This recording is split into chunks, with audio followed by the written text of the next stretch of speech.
The Battle of Hamra al-Assad was a Ghazawat, a battle in which the Islamic prophet Muhammad took part. It occurred in 625 AD after the Battle of Uhud, when the Quraysh were returning to Mecca. In this battle, the Meccans wanted to finally exterminate the Muslims after weakening them in Uhud, by preventing the return to Mecca and finishing them off at Medina.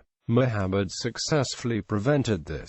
As a result, the Meccans cancelled their attack and decided not to return to Medina. Later, Muhammad was able to get the upper hand over them. Call for jihad. On Sunday, the 8th of Shawwal, AH3, the day after the battle at Uhud, when the Muslims woke up, they heard that Muhammad had called on them to join him in the pursuit of the returning Quraysh army. He gave a general order of mobilization, with the condition that only those who had participated in the Uhud battle were eligible to participate in the new operation. One Muslim, who missed out the Uhud battle because his father did not let him fight in the jihad at Uhud, was allowed to join the Muslim army. The son of a martyred soldier sought Muhammad's permission to join in this expedition and was also allowed to take part. Besides them, several wounded fighters also joined the march.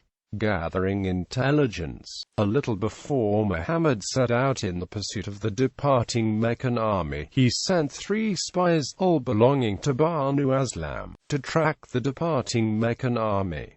2 of them met the Meccan army at Hamra al-Assad, about 8 miles from Medina. Abu Sufyan had already learned about Muhammad's venture to pursue the Meccans.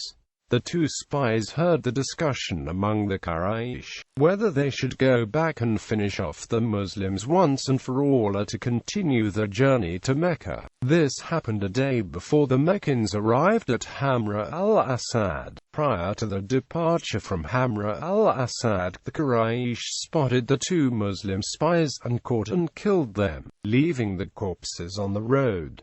Nothing is known about the whereabouts of the 3rd Muslim spy. Camping at Hamra al-Assad, the Muslim fighters, under the leadership of Muhammad, went to Hamra al-Assad and found the 2 dead bodies of the spies.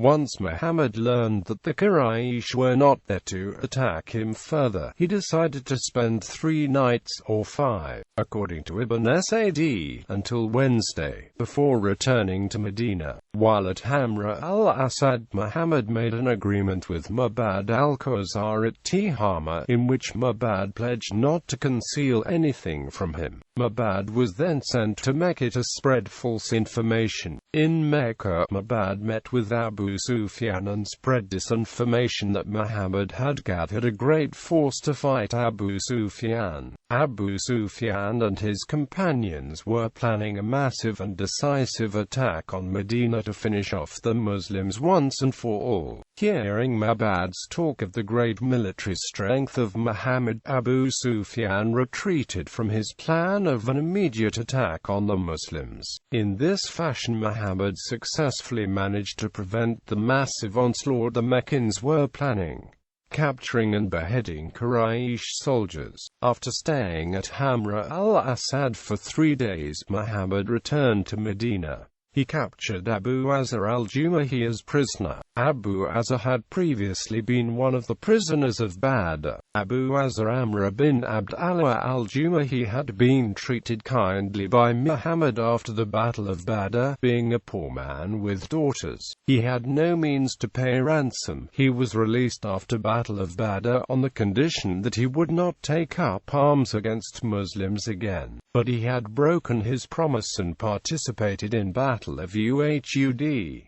He pleaded for mercy again, but Muhammad ordered him to be killed. Arizona Zubair executed him, and in another version, Azam ibn Thabit. He was an influential poet who used his poetry to mobilize the masses against Muhammad. During the Battle of Uhud, he used his poetry again to mobilize the masses against Muhammad. He also accompanied other Arab pagans to the Battle of Uhud.